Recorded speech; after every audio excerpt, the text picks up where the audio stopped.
안녕하세요. 오늘은 나이가 들수록 가장 많이 듣게 되는 말, 바로 혈압 조심하세요라는 주제입니다. 병원에만 가면 늘 듣는 말이죠. 혈압이 조금 높으십니다. 약은 꾸준히 드셔야 합니다. 그런데 정작 왜 혈압이 그렇게 중요한지, 또 어떻게 관리해야 하는지는 잘 모르시는 분들이 많습니다. 오늘은 약 이야기만이 아니라 생활 속에서 혈압을 안정시키는 방법을 차근차근 말씀드리겠습니다. 우리나라 65세 이상 어르신의 절반 이상이 고혈압을 가지고 있다고 합니다.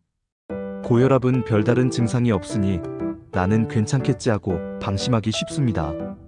그런데 문제는 이 고혈압이 뇌졸중, 심근경색, 심부전 같은 큰 질환으로 이어진다는 거예요.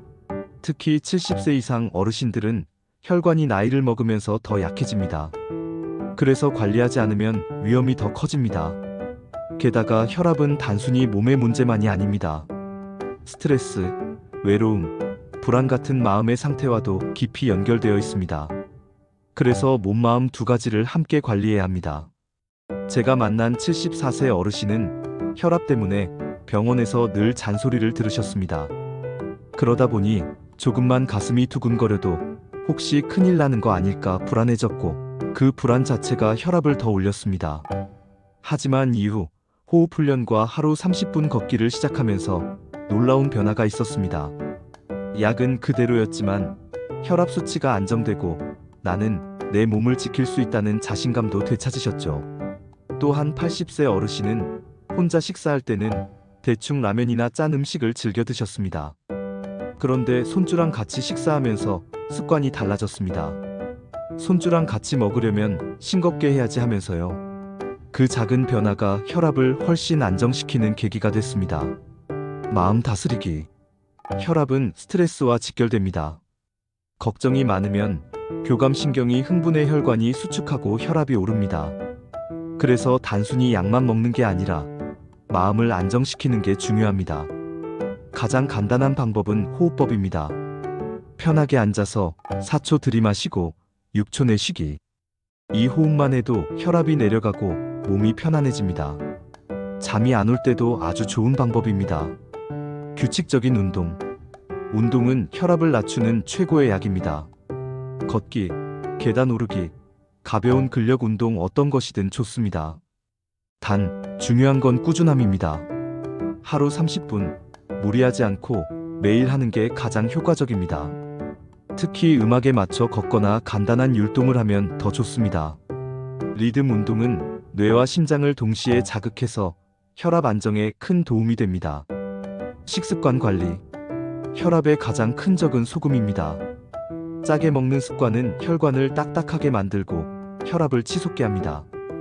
음식은 싱겁다 싶을 정도로 드시는 게 건강에는 더 이롭습니다. 또 칼륨이 풍부한 음식은 나트륨을 몸 밖으로 내보내 혈압을 낮춰줍니다. 바나나, 고구마, 시금치, 토마토 같은 식품이 좋습니다. 무엇보다 중요한 건 혼자 먹지 않는 것입니다. 함께 먹으면 대화가 따라오고 그게 곧 스트레스를 줄여주는 혈압관리법이 됩니다. 생활습관. 잠이 부족하면 혈압이 올라갑니다. 최소 67시간은 숙면을 취해야 합니다. 또 술과 담배는 혈압에 큰 적입니다. 한 잔쯤 괜찮겠지 하는 마음이 쌓이면 결국 큰 병으로 돌아옵니다. 가능하다면 술은 줄이고 담배는 반드시 끊는 게 좋습니다. 긍정적인 태도. 마지막으로 스스로를 자꾸 환자라고 여기면 안 됩니다. 나는 혈압 때문에 늘 아픈 사람이라고 생각할수록 불안이 커지고 그 불안이 다시 혈압을 올립니다. 대신 나는 내 몸을 관리하는 사람이라는 태도가 필요합니다. 이 작은 생각의 차이가 실제로 몸에도 큰 영향을 미칩니다. 오늘 말씀드린 내용을 정리해 볼까요? 혈압을 지키는 5가지 비밀. 마음 다스리기, 호흡과 명상. 규칙적인 운동, 하루 30분 걷기. 식습관 소금 줄이고 칼륨 늘리기. 생활습관 숙면, 금주, 금연. 긍정적인 태도, 나는 환자가 아니라 관리자. 혈압 관리의 목적은 단순히 수치를 낮추는 게 아닙니다. 더 건강하게, 더 오래, 가족과 행복하게 시간을 보내기 위해서입니다. 오늘도 여러분의 심장과 혈관이 편안하기를 바랍니다. 건강한 하루 되세요. 감사합니다.